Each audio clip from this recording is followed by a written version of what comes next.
4 True Tales of Terror. Not So Imaginary Friend. Written and submitted by 11on11th_ST. This story starts a little while back when I was in middle school, grade 9, at the age of 12. I started school really early and skipped a lot of grades. Yeah, I entered high school at the age of 12, as my birthday is in late December. My school had a middle school and a primary school building linked right next to it. Since it was a private school, there weren't really that many students as it was really expensive. It wasn't that weird for me to hang out with grade 5 kids since we were practically almost the same age. There's this one particular girl that I got along with really well. We shared the same preferences, and so we'd hang out a lot. We'd paint our nails in the library and talk about random shows that we had watched on Disney. On this particular day, she told me randomly that she had an imaginary friend. I brushed it off as her joking and just went along with it, making fun of her imaginary friend. I can't remember what it was that I had said exactly, but my friend looked at me, scared, and said, "Lucy is not happy with you." Well, I just laughed and dismissed it. I never thought of Lucy again. Until one night, I went to bed normally without anything on my mind at all. And then I had this dream. This very realistic dream. I was laying in bed, the exact same position I laid in before dozing off. My sister was laying in her bed beside me exactly as she was before I dozed off, but this time she was awake and looking scared.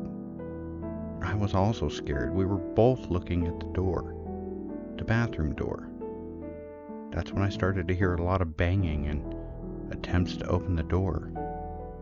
But this really freaked me out. Even though it was a dream, I can still remember how much I was shaking with fear and just how it felt. I got under the covers in my dream and started to pray, and then I woke up. I was still scared, obviously, waking up to the exact same scene as in my dream, but there was no banging. But I could see the shadow of someone just standing there. It was illuminated close to the door. I remember instantly thinking it was Lucy and everything my friend had told me. I started to beg for forgiveness from Lucy. I was so scared. I started to say how I'd be a good girl and I'd listen to my mother. I wouldn't lie. I'd always pray, etc. Eventually, the shadow just left. I sometimes will hear movement behind the door or in my closet. I have no pets or anything that could make that sound, but it doesn't really spook me. Although, as I started to grow, I stopped minding all these things, and the thought of Lucy ever being real or that dream ever meaning anything just but a nightmare. Fast forward to a few years later. This is last year. I'm a senior in college, age 17. One night my mom and I were watching a movie in my room and we slept off. She frantically woke up and shook me awake, telling me something had bitten her on the feet. I tried to examine her feet for any sign of bite marks, but I didn't see anything. She then started to feel numb on her left side and told me it felt like paralysis. So I called my brothers and we took her straight to the ER. After taking her vitals at the ER, the doctor said she was having a stroke due to hypertension. Now, this wasn't anything unusual, as my mom did have high blood pressure and was on meds. Now, when we asked the doctors why she had felt a snake bite on her feet, they had no explanation. All they did say was if she hadn't woken up that night in her sleep, she'd have probably gotten full paralysis or maybe died. My mom then told me a few months later that something had tried to wake her up by touching her feet, so she assumed it was one of my little brothers and didn't mind. And that's when she felt the snake bite that woke her up. My mom and I do believe in the paranormal, jinns, and at first told me that she had believed it was probably a bad jinn that attacked her. But then we came to realize that whatever it is that tried to wake her up was just probably trying to save her life. I mean, since there was already a logical explanation as to why she had the hypersensitive attack in the first place. She also admitted that she had skipped one of her doses when she noticed her blood pressure was getting a bit low. I don't know if this is all connected to Lucy, but I feel whatever it was in my room that scared me into being a, quote, good girl wasn't entirely evil. I believe it might have saved my mother. I don't know. What do you think? Who's on the Back Porch? Written and submitted by SorryImLyndsay. I've always been a big believer in the paranormal. I lost my dad in 2016, and I've heard him talk to me. I've seen things, felt things, all just unexplainable. I'll start with some background. So me and my friend, we'll call her Aubrey, met in September of 2017, 10 days after her daughter was born. She didn't like me at first, but before I knew it, she adopted me like I was her own. We were attached at the hip, inseparable. I actually ended up living with her on and off for about a year or two, helped her raise her daughter when me and my grandpa weren't on great terms. I call her mom, she calls me daughter, her daughter calls me sissy. We're family, blood or not. So you can take a guess how often I was at her house. Her grandma wasn't home for months at a time, so we were the safe house, the party house, the chain-smoked cigarettes on the back porch when you're going through a breakup house. We had friends over all the time, and we were all super close. That house was like a breeding ground for paranormal activity. Knocking on walls, footsteps down the hallway, things moving around, voices, feeling of being watched, random cold chills, even the piano playing by itself. Me and Aubrey's at the time boyfriend heard it from 2 separate rooms one night. It was only us 3 in the house. Just all of it. If you can think it, it probably happened. I could tell you 100 stories of things that happened in that house. Not just to me, but to all of our friends. My fiancé was waiting by himself for me and Aubrey to get home from the store, and heard voices, like an actual conversation in the hallway. Grabbed a bat to start swinging, but no one was there. Anyway, this particular story happened in 2018. I had just recently graduated high school, so I was always at her house. We enjoyed a nice smoke session on her back porch every once in a while, but she still had to mom and I still had to sister, so we never got blasted out of our minds. Just a few hits, and then we'd smoke some cigarettes, go to bed for the night, and when it was just us, sometimes we'd just stay up later talking and laughing, but at that time, her daughter wasn't sleeping well, so we were usually exhausted and just wanted to sleep. This night, we had a friend of ours, we'll just call him James, come over and hang out for a bit.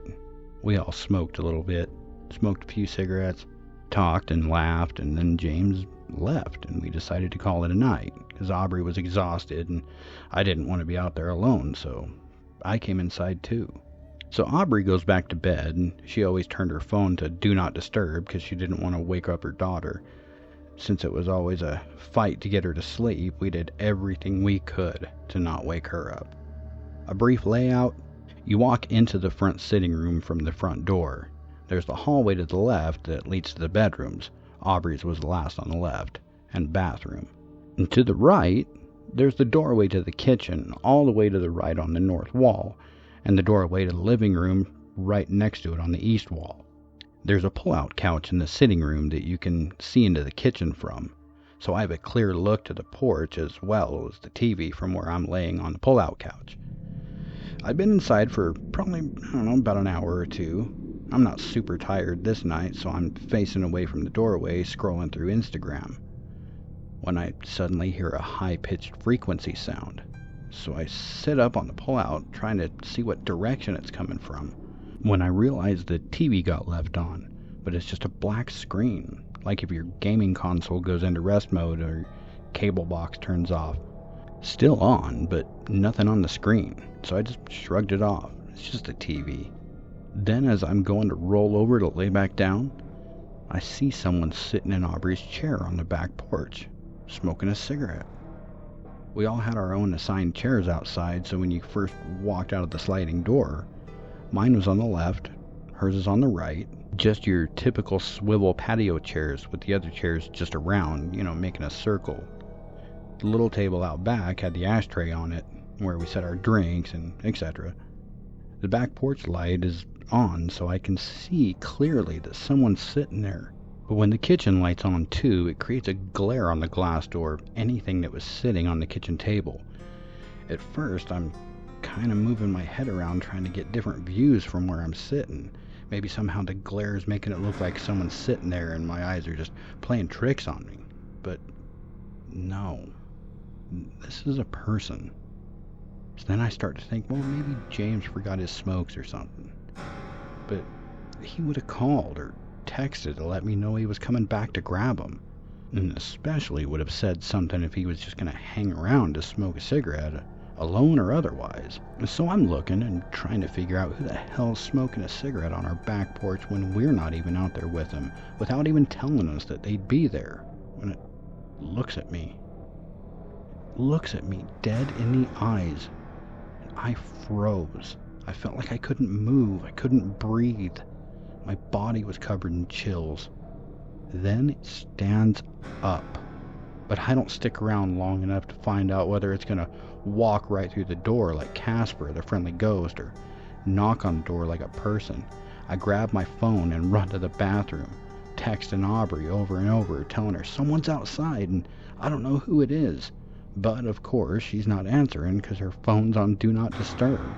Everyone knows once Aubrey's in her room for the night, don't open that door for fear of waking that little crotch demon that Aubrey had come to cut out of her. So when I open the door, she's giving me a look like, what the hell do you want? I'm trying to say as quiet as possible, without panicking, trying to tell her someone's outside. She tells me to stay with her daughter while she grabs some type of weapon. I can't remember what. She goes back out to look. She comes back and tells me she didn't see anything. No sign of anyone. Nothing. She grabs a baby monitor and comes out to the living room with me while I tell her what just happened. And she offered to let me sleep in her room that night, and yeah, I did. We never knew whether it was human or something else. Needless to say, we went out and bought baseball bats, machetes, and large hunting knives to leave in different parts of the house in case anyone ever tried to break in. Me and Aubrey are both only 5'3" and 100 pounds soaking wet with a tiny human to defend. The fuck are we gonna do, Human or not, it was enough to make us come up with a plan if anything like that ever happened again. No one ever said they came over that night and just forgot to call. No one ever said, oh, that may have been me. When I told everyone the story, me and Aubrey never found out who it was. Was it human, stranger, friend, apparition, paranormal? Who knows? I'll never forget it, though. The White Kitten Toy. Written and submitted by Pastel Punk 2077. This story starts when I was about 4 or 5 years old, just before my family moved into our new house. It was the last night in my old house, and I slept on the bottom bunk while my older sister, she slept on the top bunk. I was excited to be moving, as there weren't many kids in my current neighborhood, and I'd also be getting a room to myself. I had this white kitten toy that I can't remember where it came from, and it would meow and purr and make biscuits. I believe it also blinked. I was laying in bed trying to fall asleep. Occasionally I'd hear a noise and assumed it was my sister, and I'd ask if she was awake. But she never answered me. I eventually got tired and stared at the top of my bunk. Another shuffling noise happened, and I felt something grab the blanket near my feet. I thought it was one of our cats, specifically my cat Sid. Now I wish it had been a cat. It was this black, shadowy mass that looked like a hand. I accidentally squeezed my cat toy too tight and it started purring. The hand began to move up my bed, feeling around, and I froze. This was around the age I believed in monsters under my bed, so this was never taken seriously by anyone else. The hand crept closer and closer, feeling around until it felt the tail of the kitten toy. It grabbed the tail, slowly pulling it off the bed. I heard it hit the ground and then get dragged under my bed. I stayed up for a long time, trying to make sense of what happened. Eventually, though, I did fall into a nightmarish sleep and was woken up the next morning by light coming in through the window. I got out of bed carefully and looked under, expecting to see the toy, but it wasn't there. Eventually, my dad disassembled the bunk bed to move it, and I spent the morning scouring the house trying to find my white kitten. I told my mom I couldn't find it, and I told my brother and my older sister, but no one had seen it. Eventually, the house was empty, and I was walking with my mom, making sure that everything's been packed up, and we weren't leaving anything behind. There was still no sign of my white kitten. We had to leave, though, and I kept thinking about that for a few more days, but it fell out of my mind at some point. Now, fast forward a few years down the road. I'm about 12 at this point, and we had been renting our old house out to a family. When they didn't want to renew their lease, we came to clean up after they were gone. I was given the main floor to clean, my brother the basement, my parents cleaned the exterior. I started in the living room, vacuuming, dusting, then moved on to the bedrooms. When I got to my old room, I pushed the door open and looked inside. There on the carpet, where my bunk bed used to be, was that white kitten toy. Half of one of its ears was gone. It was covered in a gray soot like dust and was matted beyond belief. At first I was disgusted by it, not remembering the toy at all, and went to pick it up by the intact ear and throw it away. Then the toy started purring and moving its fake paws like it was needing something. I froze, staring at the toy, before dropping it in the trash, walking out of the room, and just needing to get away. The cat toy continued to meow loudly to the point my mom came inside to look. She threw the toy away while I was drinking something outside watching my dad mow. I could have marked it all off just as a coincidence. It was a pretty popular toy anyways, and I wasn't the only one that had one. But my initials were on the tag of that toy. This was one of my close, uncomfortable moments with seeing something supernatural, and it still haunts me when I think about it. Not my story, but I wanted to share my friend's experience. Submitted by 4th Degree Night. I have a really close friend, and he's more like a brother to me than my own brothers, really. We're a lot alike, and yet vastly different. However, over the years, we just fit together really well, you know? I'm religious, and he's agnostic. I'm open to spirits and such. He doesn't believe in anything like that. He'd always been extremely skeptical of ghosts, haunted places, spirit world, doesn't believe in karma, mediums, tarot cards, astrology. Well, you get the picture.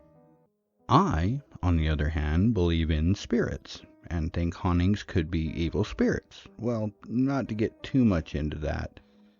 My friend and I have had long conversations over the years about different things when it comes to ghosts and spirits and all. He's always said that he never believed in it because in his mind, unless he can see it, he won't believe it. He'd make fun of different things like the time I went on a ghost tour in a historical city, or, visited a place like the Winchester House or Gettysburg. So, one day, he comes over to meet up with me, and he has a very serious look on his face, almost like he's in distress, I thought, oh no, something happened, like an accident or someone passed away. He proceeds to tell me something that happened to him while home with his young daughter. He said his wife had to take the older kid out and went shopping, and it was getting later in the evening, like 8 o'clock, so he had his daughter go get ready for bed, like take a bath, and he was home alone with her and no one else is in the house. The house he lived in at the time was a rental house, and it was an older home, like from the 1930s, I think. Small house on a big lot, very dark house, as this huge tree out front kept most of the sunlight off the house. I always felt like that place was haunted anyway. Anyway, back to this particular night. He was getting his daughter's pajamas for when she got out of the bath, and he was in the bathroom with her, setting up her clothes, getting a towel ready, and from the side of him he saw a woman walk down the hallway. He assumed it was his wife, and he called out for her. He described her as having long black hair, much like his wife, but wearing a red top. When he called out to her, she didn't answer. He was like, what the hell? He poked his head out of the hallway, expecting to see their bedroom light on, but it was dark. The hallway was dark. So he called out again, and nothing. He went to the bedroom, turned on the light, and he said he felt a shiver up his spine, like an irrational fear. He hurried back to his daughter and told her to get out of the tub, get dressed. Kept looking around the house like he was looking for the woman who walked down the hallway. He went to the front door, and it was locked. Even the deadbolt was locked. He ran over to the back door, same thing, locked, deadbolt, locked. Looked outside of the driveway, and only his car was in the driveway. His wife wasn't even home yet. So he grabs this hammer that he's got and starts looking around the house, room to room. A small house, but he found nothing. He called his wife, and she was still at Target. He grabbed his daughter, and they went to her room, but he didn't want her to freak out. Then he went around the house, turning on all the lights. When his wife came home with the older kid, he pulled her aside and told her that he saw a lady in their house. His wife, who probably agrees more with me on the ghost issue, said, "Yeah, I didn't want to tell you, but I know this house is haunted." My friend was so unraveled by that he fixed himself a straight bourbon and drank it in one gulp. Sat up the entire night looking around, expecting to see that woman walk again. Thank you for being a part of this living nightmare. We hope to disturb you again soon.